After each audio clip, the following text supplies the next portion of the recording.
Hello, everybody. This is Dave Stevens for Ability Media, just up the road from the offices at Quinnipiac University. And we have breaking news. We are so excited to share this story. It's a story that we brought you back in September when we first went to Arizona. And we told you the story about an amazing coach who was born without arms and legs, who happened to be at my old alma mater of Wickenburg High School, Carter Crosland. But I want to have that story told from the horse's mouth. So joining me from up in Ray, Arizona, we have Robert Alameda. Robert, tell us what this amazing story is tonight. We got some exciting news here in Bearcat Country at Ray, Arizona. We've just offered Carter Crosland a head football coaching position here at Ray, and he has accepted the contract and will be coaching our football team for the 2023 season. We're really excited to have him join our staff, and it makes it all happen here. I think he met with our team today. The kids are all excited. The community's getting excited, and we've lacked that excitement for quite some time in this area. So it gets us off on a good foot, and that's great news for us. And speaking of excitement, let's bring in the man of the hour, Carter Crosland, fresh from driving all the way up to Kearney and then all the way back to Wickenburg. My brother, this has got to be a dream come true for you. Oh, absolutely, 100%. It was, yeah, like you said, it's been quite the day, but it's been a really good day. It was a great experience to meet the guys and to meet Bobby and just be around the guys and check out the facilities. And I'm excited. It's gonna be a lot of fun. So I'm ready to get after it. Is it weird that we can now say, hey, check out Carter Crosland? He's the Ray head football coach. I mean, this has been a dream of yours since being there, as a little kid. I mean, just tell me what's going through your head. Oh man, like you said, it's definitely a dream, turning a dream into a reality, and it's something I've been thinking about and working towards for a long time. This will be my 10th year total coaching football. So, uh, I'm super excited. I'm blessed that I was given the opportunity, even just to interview and to be able to be selected as the next head football coach at Ray High School. I'm over the moon excited, and I can't wait to get down with the guys and get to work. And Bobby, I've been on the sidelines with him. It's an amazing story as we take a look at some of him in action back in the day in Wickenburg. I mean, when you have able-bodied people and all these other people that are up for a job like this, I mean, what kind of factors? What was the bottom line? I mean, tell us a little bit about the process. Well, I happen to like his football philosophy. He was interviewed by two former coaches. Well, all three of us actually coached here at Ray before, and we loved his philosophy and his outlook about building a good character with our student athletes, the expectations he had for our football players, and most of all, putting them as students first in the process, and understanding that. And when we looked at he'd already had the whole game plan set up for us. So when we reviewed it and everything, it just put everything in place, what we wanted to see in our program, what we wanted to bring to Ray. Some excitement, and the kids are there. Last year, we've had some success the last couple of years just trying to rebuild, but we were trying to find that other piece that could get us maybe back into the playoffs. And I think with his experience, especially on the defensive side of the ball, he's really going to help us tremendously. And so it's great to have somebody like that. And I'm excited about his challenge of coaching 1A 8-man football. So I know we could tell the 1A South Conference to look out. The Bearcats are back here. They're on notice. Absolutely, absolutely. And Carter, we are the elephant in the room. Obviously, I don't have legs. You are missing arms and legs, and so the spotlight's always on us anyway. Are you prepared for the national spotlight once this story hits and everybody coming and you've already been on the NFL network and all these things? I mean, are you prepared for this life-changing moment? Yeah. This is something been working towards and been trying to put into reality, and becoming the head coach. And if this takes off, and when this takes off, and it's all about the kids, right? So I want to bring some exposure to the kids, to the town, and it's a great little community. The kids are incredible, and I'm excited. I'm excited to help bring that exposure and to get Kearney on the map, so to speak. And we, as we said, we kind of introduced you back a couple of months ago when I was there, showing, hey, I played football with no legs, and you can coach with no legs, with no arms and no legs, and it kind of just it puts that perspective of this little cowboy town on the map. And I'm so proud of our heritage. Can you talk a little bit about what that experience was like in Wickenburg for you, and kind of like having a legless dude all the way back in my day, kind of lay the groundwork for you? Yeah, I mean, it's a great experience. Wickenburg's full of incredible people. The coaching staff here is great. Coach McNeil, this was his first season as a head coach, and I just learned so much from him, especially on the defensive side of the ball. He gave me a lot of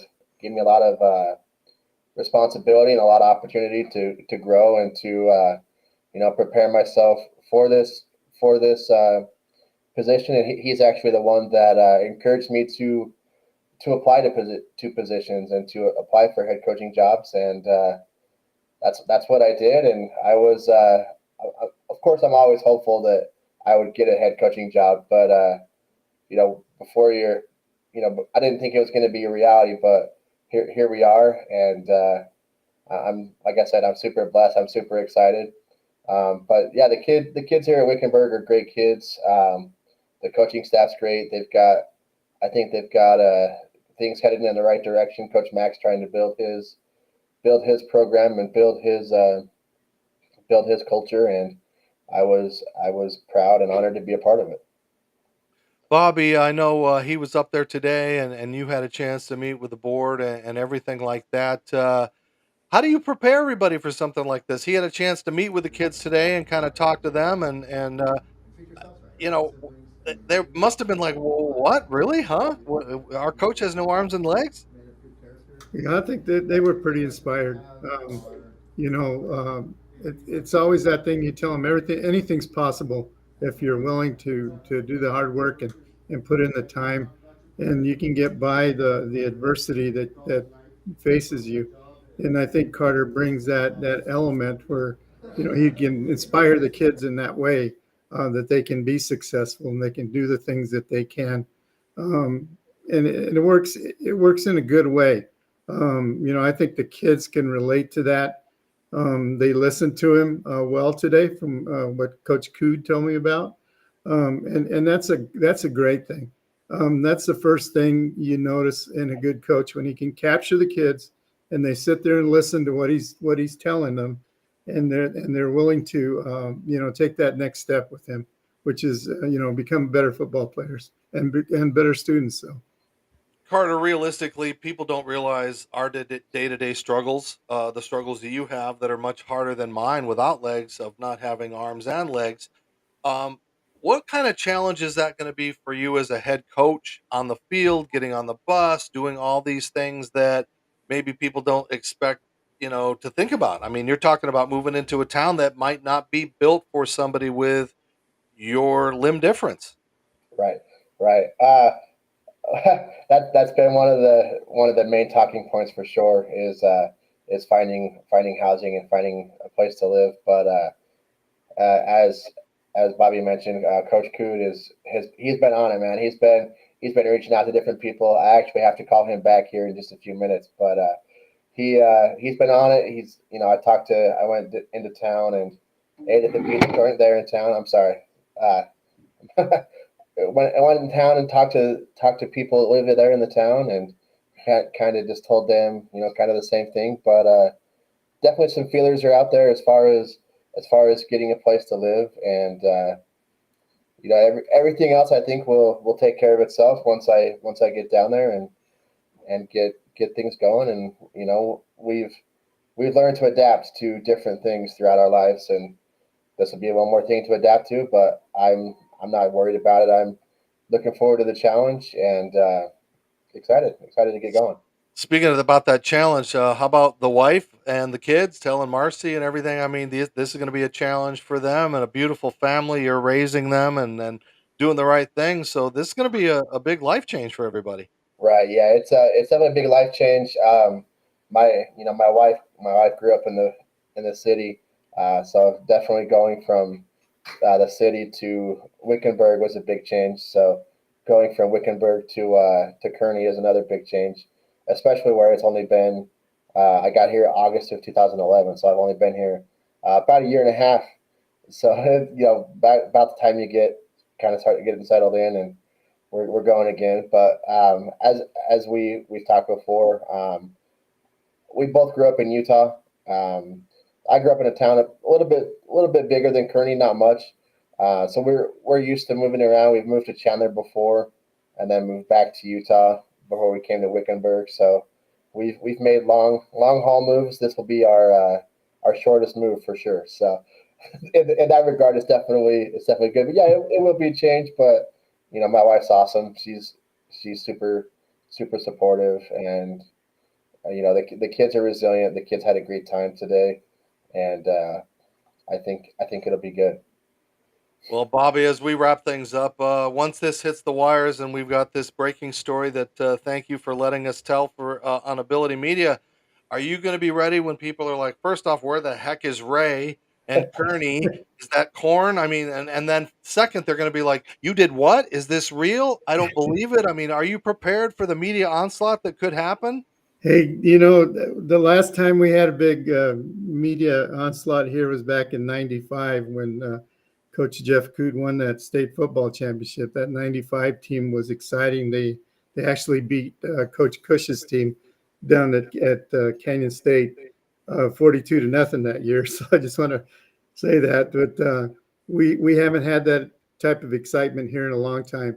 And this will be great for, I think, not just our students here at the school, but the community itself. I think that, it's good for the people to get to know Kearney and Ray High School. We're in the copper belt area there, the copper mining area, nothing but copper mines that surround us, the copper corridor, they call it. And it's exciting because, a lot of the teams we play, which is Superior up the road and San Manuel down south, and then we travel all the way to St. David and down south, and we play some teams up there in Tucson too as well. And it's going to be exciting. It's going to be exciting, especially our home games. Our home games will be exciting. I'm sure, Carter, that football field, when it lights up at night and you see that mountain range behind it where the Gila River goes through, it's pretty exciting. Oh man, Ray has some of the best views ever. But Carter, my last question for you is, once this hits out there, now you become a champion for everybody in the disabled community, even though you're a football coach. That goes against what you call somebody with a disability. So, that's what's it. your philosophy going to be when people get past the staring as far as who you are and how you want to be known as a coach? That's a really good question. I think I've dealt with that for a long time. Like I said, this is year number 10 for me. But it's just going out there and showing the people and showing the naysayers, hey, you don't have to be an all-state football player to be a good coach, and not all all-state football players turn out to be good coaches. So it's just putting in the work and you know putting yourself out there and making things happen for yourself and putting in the work to have good things happen and let the chips fall where they may. All right, Bobby, thank you for joining us. Hey, thank And you. hey, keep us going, Carter. Once this Sure. hits, again, thank you for letting us tell your story exclusively with Yes. Ability Media. So have a great night, best of success, and we'll be catching in with you. Might have to start a coaches show for you, who for all Hey, I know, right? let's get it done. Let's go. All right, That sounds history in good. the making. Carter Crosland and Appreciate it. the new head coach at Ray, Arizona, up in Kearney, Arizona, my home state. So Thanks a lot, everybody, for joining on this and a special edition of Ability Media. We're breaking news, we're breaking barriers. I'm Dave Stevens. Have a great night.